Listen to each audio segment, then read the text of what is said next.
안녕하세요. 친절한 정호쌤에 오신 여러분 환영합니다. 심리상담사 최정호입니다.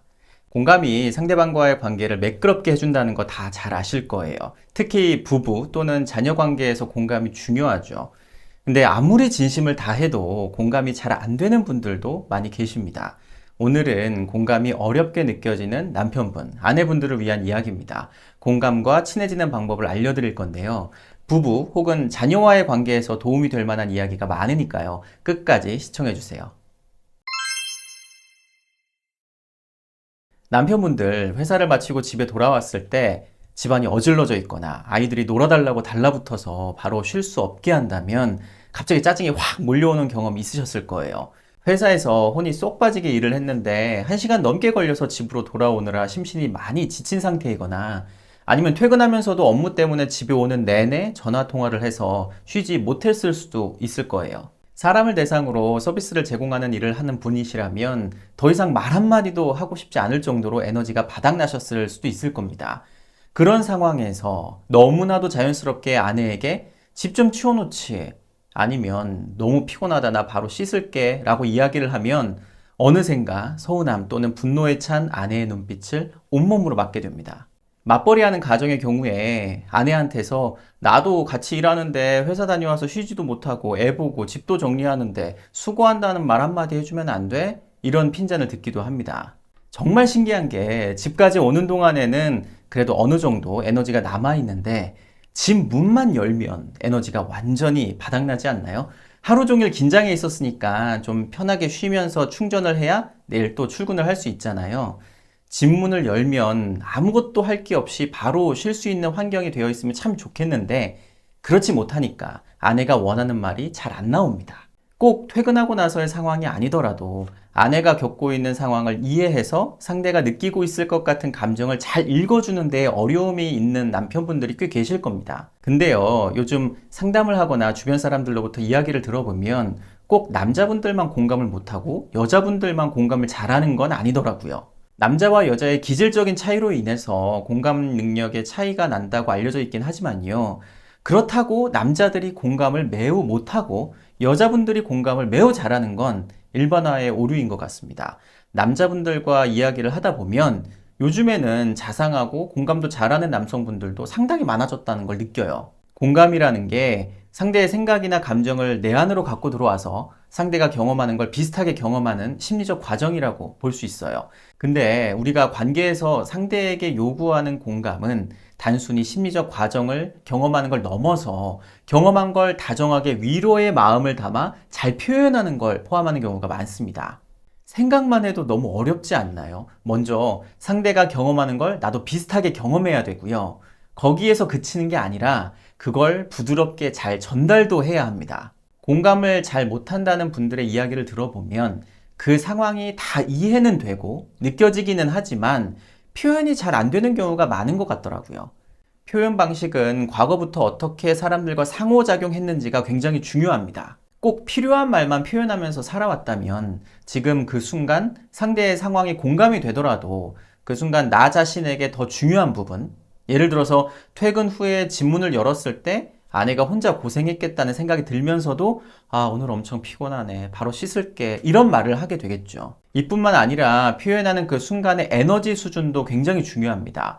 회사 다녀와서 지쳤는데 부드럽고 따뜻하게 표현되기는 쉽지 않을 수 있어요. 무뚝뚝하거나 지친 말로 용건만 간단하게 말할 수밖에 없을 겁니다.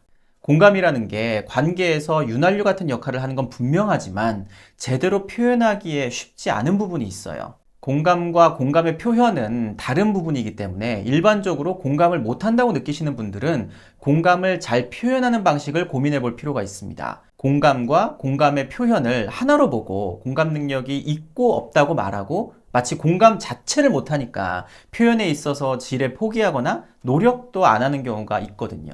특히 MBTI에서 내가 F 성향이 아니라 T 성향이라 공감을 못해요라고 공감의 표현을 포기하는 분들이 계실 거예요. MBTI가 대중화되면서 쉽게 나의 성향과 타인의 성향을 확인할 수 있게 됐잖아요. 이제는 혈액형 물어보는 사람 거의 없을 겁니다. 근데 나 자신과 상대를 이해하게 되면서 자연스럽게 그 틀로 상대나 나를 단정 지으려는 경향이 있습니다. 공감의 표현은 배우고 연습하다 보면 개선되는 경우들이 많아요. 당장 중요하게 떠오르는 생각 중에 무엇을 먼저 표현할 것인가, 그리고 그걸 전달할 때 어떤 방식을 취할 것인가에 대한 문제거든요.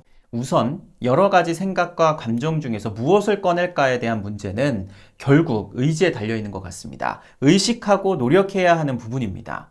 퇴근하고 집에 돌아왔을 때 내 피곤함과 아내의 고생스러움이 모두 다 내 안에 인식될 텐데 그 중에서 무엇을 먼저 표현할지는 내 선택에 달려 있거든요. 오늘 영상을 시청하신 걸 계기로 남성분들이 앞으로 아내의 상황을 먼저 표현해보겠다고 마음을 먹으셨더라도 당장은 퇴근 후에 느껴지는 피곤함, 귀찮음, 집이 지저분한 것에서 오는 짜증이 먼저 느껴지실 겁니다. 하지만 의식적으로 상대의 고생스러움과 상황이 그럴 수밖에 없었던 이유를 이해하려고 애쓰다 보면 나 자신에 대한 생각이나 감정과 아내의 생각과 감정 중 무엇을 먼저 꺼내야 할지 저울질하는 것이 가능해지실 거예요. 나는 공감 능력이 부족한 성향이니까, 또는 나는 남자라서 공감 능력이 부족하니까 어쩔 수 없어, 이렇게 생각하는 게 아니라 나의 감정이나 생각과 상대가 경험한 감정이나 생각 중에 상대가 겪은 걸 먼저 선택하려고 노력하시다 보면 충분히 공감한 걸 꺼내는 것이 가능해지실 거예요.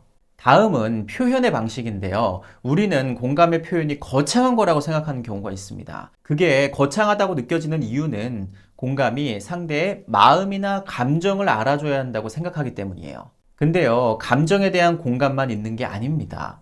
상황에 대한 공감도 있어요. 거창하게 생각하지 말고 그냥 그 상황을 같이 공유하려고 노력만 하셔도 됩니다. 앞서서 퇴근 후에 집에 온 상황을 예로 든다면 맞벌이하는 아내에게 당신도 회사에서 일하느라 고생했을 텐데 퇴근 후에 엉덩이도 못 붙이고 있었겠네, 이 말만 해줘도 충분한 공감의 표현이 됩니다.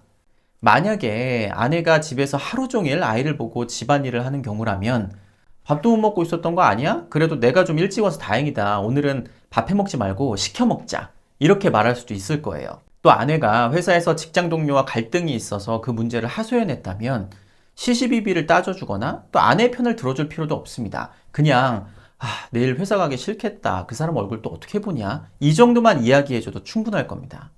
저는 공감의 표현이 당장은 서툴더라도 영혼이 다소 없는 공감이어도 당신이 겪고 있는 걸 나도 잘 안다는 걸 반복적으로 전달하다 보면 다듬어질 거라고 생각해요. 연습하다 보면 확실히 늡니다. 공감이 없어도 사는데 문제 없을 수 있습니다. 근데 공감이 있으면 확실히 사는 게 조금은 더 따뜻해지고 매끄러워져요.